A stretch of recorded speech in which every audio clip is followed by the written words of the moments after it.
5 ئازاری ساڵی 1990 ڕانیە ئەو ڕۆژ و شاری کە بوونە دەستپێکی تۆمارکردنی مێژوویەکی نوێ لە خەباتی ئازادی خوازانەی کوردی باشووری کوردستان.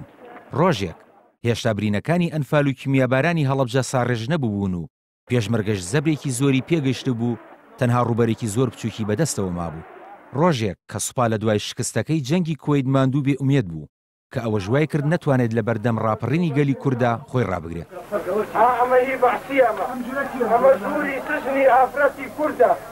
ڕاپەڕینی 1990 یا ڕاپەڕینە مەزنەکە وەک ئەوەی پێی ناسراوە لە شاری ڕانیەوە دەستی پێکردو بە ئازادکردنی کەرکووک لە 21 مانگی ئازاردا کۆتایی هات.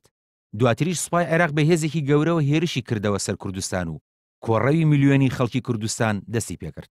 کاتژمێرنەوەی سەر لە بەیانی ڕۆژی 5 ئازاری ساڵی 1990 دامودەزگەکانی حکوومەت کەوتنە بەر شاڵاوی خەڵکی ڕانیە و لە کاتژمێر 3 سەر لە ئێوارەی هەمان ڕۆژ سەرجەم ڕانیە ئازاد کرا. بەڵام ئەو ڕووداوە بێ قوربانی نەبوو. ئازادکردنی ئەو شارە بە خوێنی 10 هاوڵاتی ئەنجامدرا.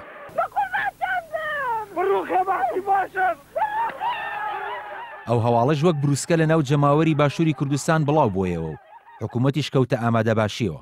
ڕۆژی دواتریش واتە لە 6 ئازاری 1990 ناوچەی بازیانی 1 و 2 ناوچەی ناو دەشتی پشدەر و چوارقڕنە ئازادکران و سوپاخۆی دا بەدەستەوە. لە سلێمانیش لە 7 ئازاردا جەماوەری شارەکە هەڵیان کوتایە سەر بنکەی حامیەی پۆلیس و سەرا و ئازادیان کردو. لە دوای ڕۆژێکیش تەواوی شارەکە بە کۆنتڕۆڵکردنی ئەمنە سوورەکە ئازاد کرا و هەزاران سەرباز خۆیان دا بەدەستەوە و دەیان پلەدار و ئەمنی حکوومەت کوژران.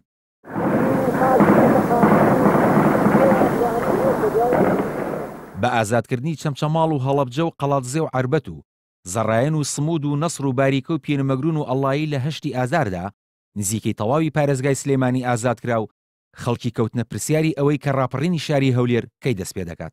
هەروە لە 9 ئازاری ساڵی 1990 جەماوەری شاری شەقڵاو و کۆیە و کفری ڕاپەڕین و لە دامودەزگاکانی حکوومەت پاکرانەوە. لە 10 ئازاریشدا لە مەسیف و تەقتەق و ڕەواندوز و قەرەهەنجیر و ئاغجەلەر و هەریر و پاتاس و خەلیفان و سپیلک و سۆران و چۆمان و حاجی ئۆمەران و مێرگەسوور ئازادکران و دەیان کەس لەو ناوچانە لە پیاوانی ڕژێم کوژران و چەندان پێشمەرگە و هاوڵاتیانیش شەهید بوون.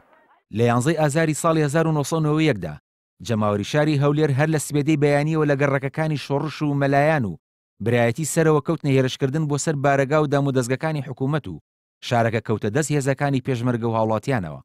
لە هەمان ڕۆژیشدا ڕاپەڕین لە سەرجەم ئۆردوگا و ناوچەکانی دەوروبەری هەولێریش ئەنجامدرا. لە 12 ئازاردا بەرزایەکانی ڕشکین و کانی قرژاڵە و ڕێی گوێر و مەخمور و جەلەولا و ئاکرێ و خانەقین و شێخانیش ئازادکران. لە 13 ئازاریشدا زاخۆ و پردێ و جەبارە و کوڵەجۆ کەوتنە دەست پێشمەرگە و جەماوەرەوە و ڕۆژی دواتری شاری دووهۆک و زۆربەی ناوچەکانی دەوروبەری ئازادکران. لە شەوی 19 مانگی ئازاردا هێزی پێشمەرگە و جەماوەری هەرسێ شارەکەی تری باشووری کوردستان لە 3 قۆڵەوە چوونە دەوروبەری شاری کەرکووکەوە و لە 21 ئازاردا ڕزگارکردنی شارەکە بە تەواوی ڕاگەیاندرا و ئاڵای کوردستان لە حەمرینیش هەڵکرا.